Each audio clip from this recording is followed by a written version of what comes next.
오늘 본문은 우리가 너무나도 잘 알고 있는 씨 뿌리는 자의 비유입니다.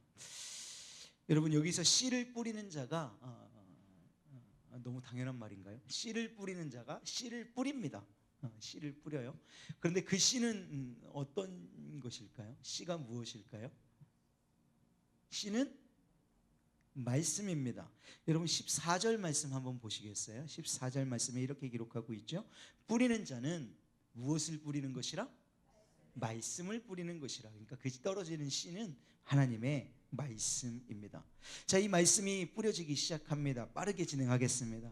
말씀이 길가밭에 뿌려집니다. 사탄이 즉시로 와서 그 뿌려진 말씀을 빼앗아 간다고 말하고 있어요. 15절이죠. 그 다음에 16, 17절 말씀으로 16, 17절 말씀으로 이제 돌밭에 말씀이 뿌려집니다.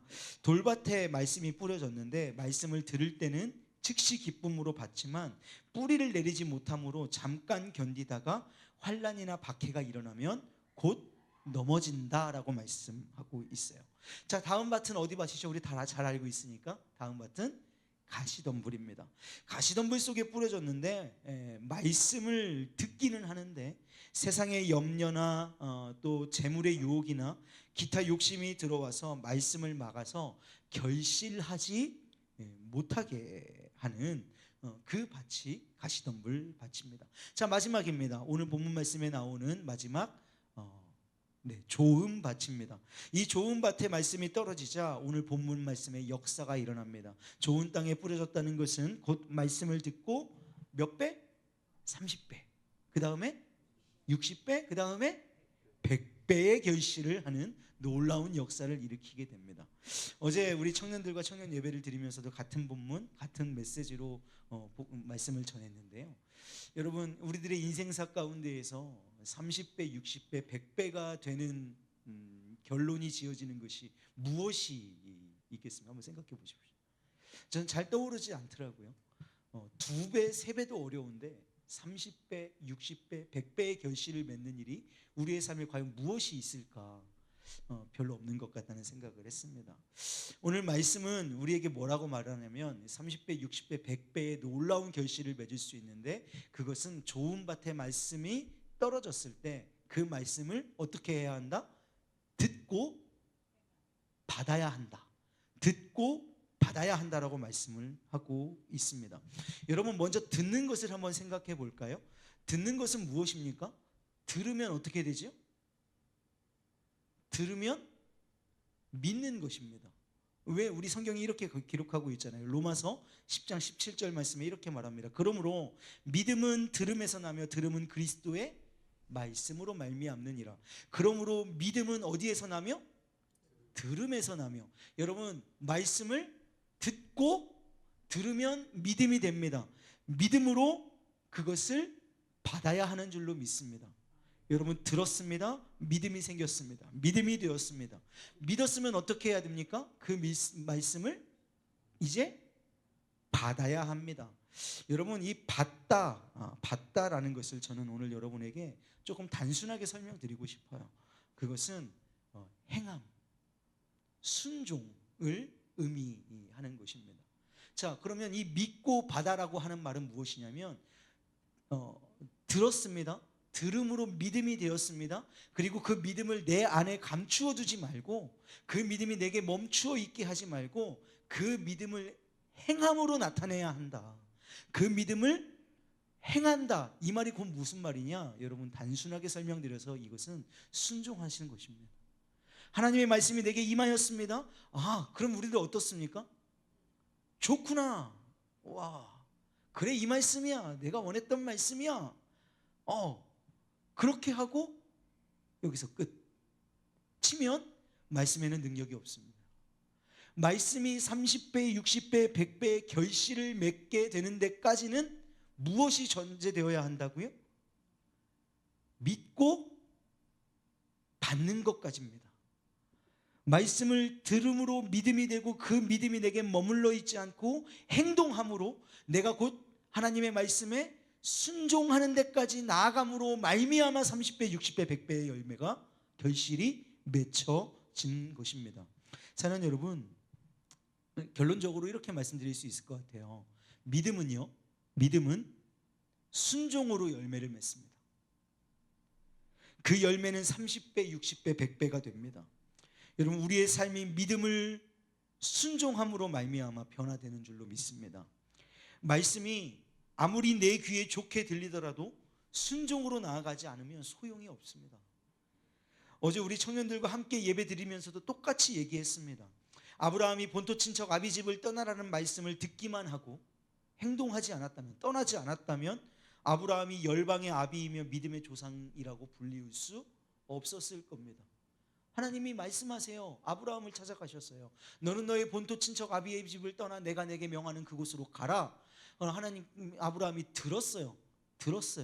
그게 믿음이 되었을 수도 있겠습니다.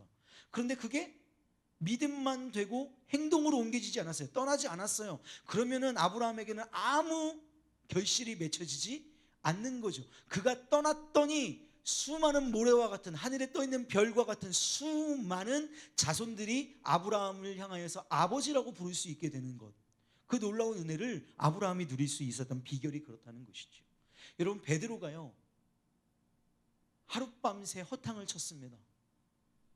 열심히 그물을 내렸지만 한 마리도 잡은 것이 없어요. 수고했습니다. 그러나 결실이 없었어요. 곱하기 0과 같은 거예요. 열심히 노력했는데 수확이 0이었어요. 아무것도 없었습니다. 그런데 예수님께서 베드로에게 가서 네 오른쪽에 그물을 던져봐, 반대편으로 그물을 던져봐 라고 얘기할 때 베드로가 그 말을 듣고 여러 가지 생각이 있었을 수 있었지만 그냥 듣고, 저 사람 뭐라는 거야, 내가 어부인데 내가 밤이 맞도록 수고하고 물고기 한 마리 못 잡고 지금 그물 다시 정비하고 있는데 지금 나한테 지금 시비 거는 건가? 라고 생각하기만 했다면 베드로는 그 수많은 물고기를 잡아낼 수 없는 것이죠. 결국은 베드로가 그 말씀에 의지해서, 말씀에 의지하여 그물을 내리리이다 하고 그물을 내렸더니 고기를 잡게 되는, 결국 말씀은 뭐예요? 내 안에 머물러 있어서만 되는 것이 아니고, 깨달음만 있어서는 되는 것이 아니고, 그 말씀이 행동으로, 순종함으로 나아가야 한다라는 것이죠. 여러분, 마치 이런 것과 같습니다. 우리가요 아주 실력 좋은 의사에게 찾아가서 진료를 받고 우리 모든 병을 고칠 수 있는 좋은 약을 처방받아 왔다고 생각해 보시죠. 그 약을 먹으면 여러분 병이 지금 낫습니다. 믿으십니까? 여러분, 그 약 먹으면 낫습니다. 이걸 먹으면 낫는다는 게 믿음이에요. 그런데 그 믿음만 가지고 약을 저 찬장에다가 올려놓고 먹지 않는 거예요. 병이 낫습니까? 안 낫죠. 결국 어떻게 해야 병이 낫는 거예요? 그 약을 먹어야 낫는 것입니다. 먹는 순종, 먹는 행위까지 나아가야 낫게 된다라는 것이죠. 여러분, 우리가 순종이라고 하면 이게 굉장히 대단하고 특별하고 어려운 일 같이 느껴지지만, 여러분 어떻게 생각해보면 한편으로는 그렇지 않은 것도 일면이 있는 것 같습니다. 왜냐하면 단순하게 생각해보자고요. 오늘은 여러분, 순종은요 그냥 하는 겁니다. 아이가 부모님의 말씀에 네 하고 따르는 것처럼 하나님의 말씀에 네 하고 따르는 것입니다. 그뿐입니다. 그게 순종이에요. 여러분, 우리 자녀 다 키워보셨으니까 아시겠지만 자녀가 부모의 말에 네 할 때 그게 얼마나 예쁜지 몰라요. 아이가 점점 부모의 말에 싫어, 안 해. 요즘 제가 제일 받는 데는 왜? 이거 좀 해줄래? 왜? 규원이한테 시키면 혜원이는, 혜원이한테 시키면 오빠는 이래요. 아, 그냥 좀 해 라고 얘기합니다. 여러분, 순종은 그냥 어려운 게 아니라 그냥 하는 겁니다. 하나님의 말씀이 내게 떨어지고 그게 믿음이 되어지면 그냥 하는 거예요. 재고 따지고 생각하고 합리적인 것, 불합리한 것 따지지 말고 그냥 하는 것, 여러분 그게 순종인 줄로 믿습니다. 여러분, 그래서 성경은 우리에게 이렇게 말합니다. 고린도후서 1장 20절 말씀에도 이렇게 말하고 있거든요. 그런즉 그로 말미암아 우리가 아멘하여 하나님께 영광을 돌리게 되느니라. 그 앞에 이렇게 얘기해요. 하나님의 약속은 얼마든지 그리스도 안에서 뭐가 된다? 예가 된다. 노가 된다고 말씀하지 않으세요. 아니라가 된다고 말씀하지 않으시고 예가 된다고 말씀하십니다. 그런데 불합리한 명령도 우리가 이해하고 따라야 할 판에 하나님의 말씀이 우리 가운데 말씀하시는데 이해하지 않을 이유가 우리에게 있지 않습니다. 그러므로 이해하고 단순하게 하나님이 말씀하시니 나는 순종합니다 하고 나아가면 그뿐인 것이라고 말씀드리고 있는 겁니다. 여러분, 우리가 하나님 앞에 네라고 말씀드리면서 나아갈 때 하나님이 기뻐하시는 줄로 믿습니다. 듣기만 하고 순종하지 않는 모습을 우리 주님은 슬퍼하시고, 우리가 들은 바 믿음대로 순종할 때 하나님은 기뻐하십니다. 여러분, 하나님 앞에서는 어떤 나쁜 행동들보다, 어떤 우리의 그릇된 행동들보다 순종 없이 자기의 의로 똘똘 뭉친 것이 가장 큰 문제인 것 같아요. 베드로가 업으로서의 경력들을 가지고 있잖아요. 베드로가 만약에 그 자기의 의, 이 갈릴리 바다에서의 자신의 업으로서의 경력, 자신의 실력, 이런 것들을 의지하는 자기 의를 발동해서 말씀에 순종하여 의지하여 그물을 내리지 않았더라면 베드로는 사람 낚는 어부가 될 수 없었을 것이라고 말씀드리잖아요.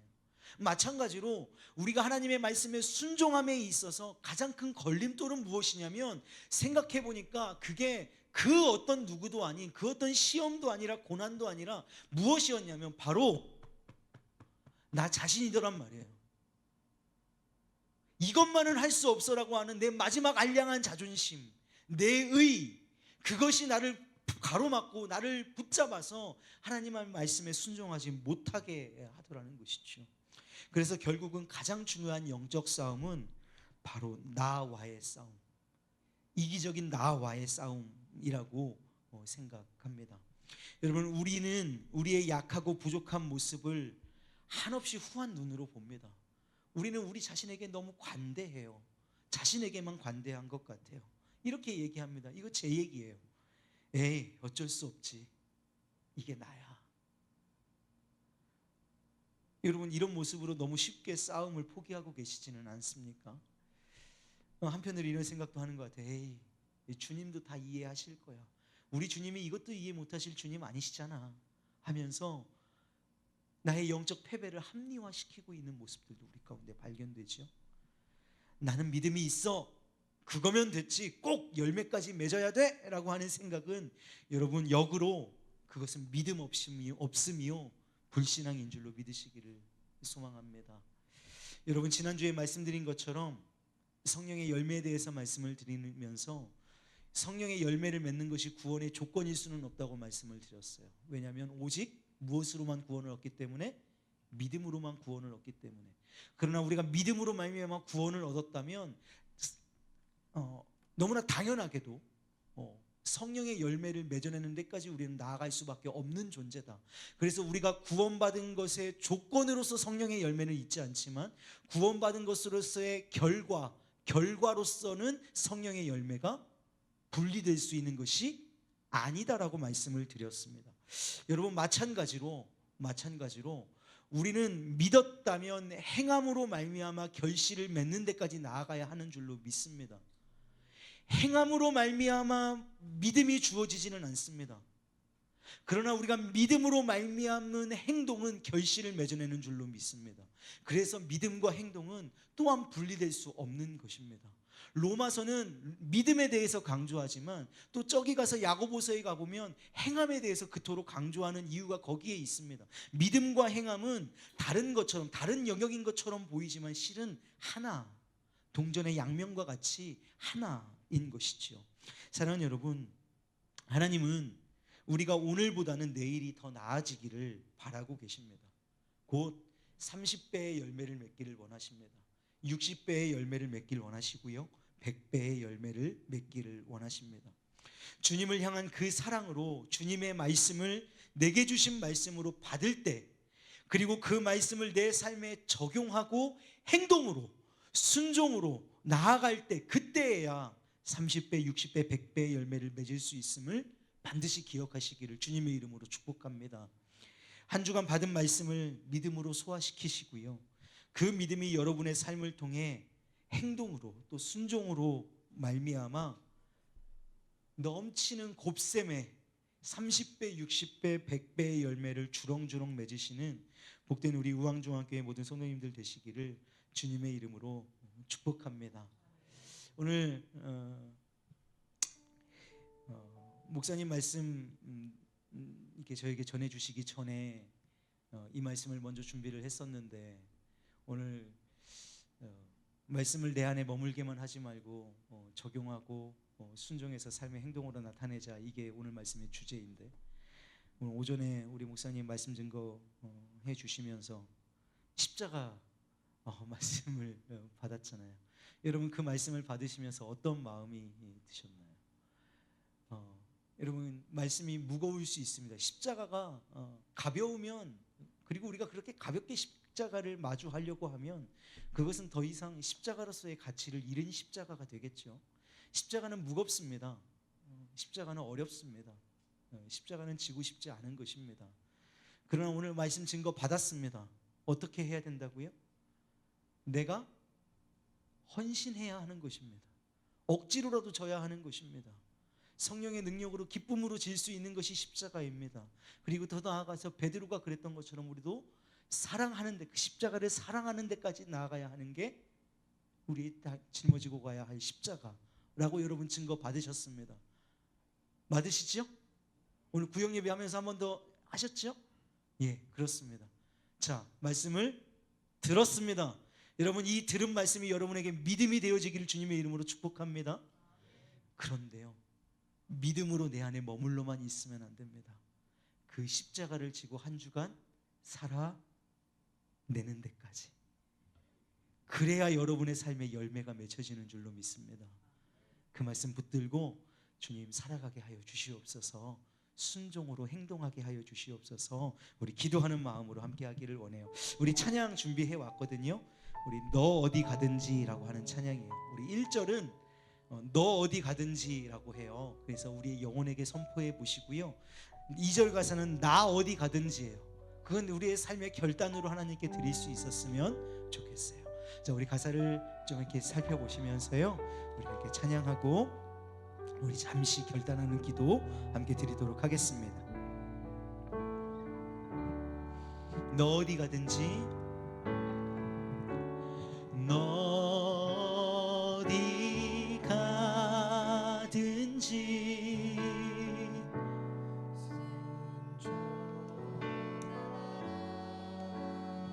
너 어디 있든지, 너 어디 있든지 충성하라. 주 너의 하나님,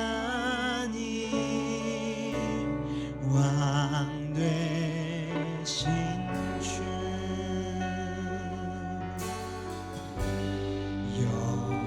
영원히 주님만 찬양하라. 나의 고백으로요, 나 어디 있든지, 나 어디 있든지 순종하리.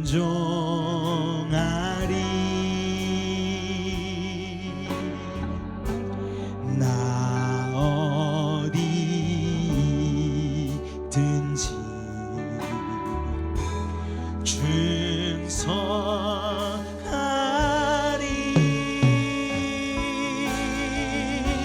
주 나의 하나님, 왕 되신 주,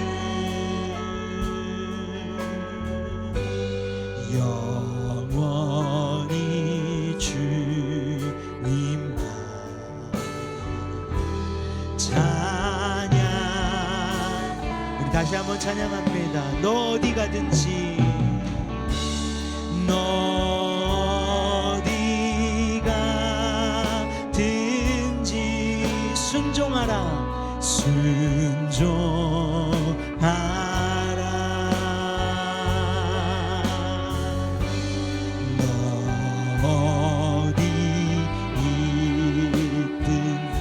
충성하라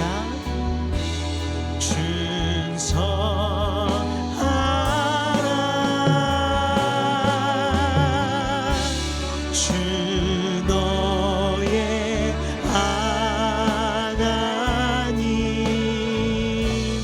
왕 되신 주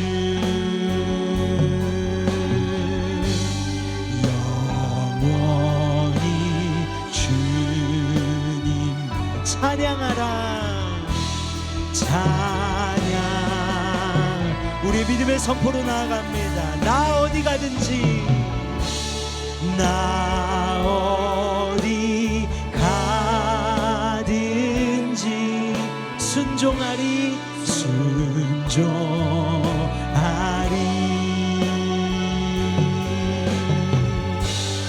나 어디 있든 충성하리 충성하리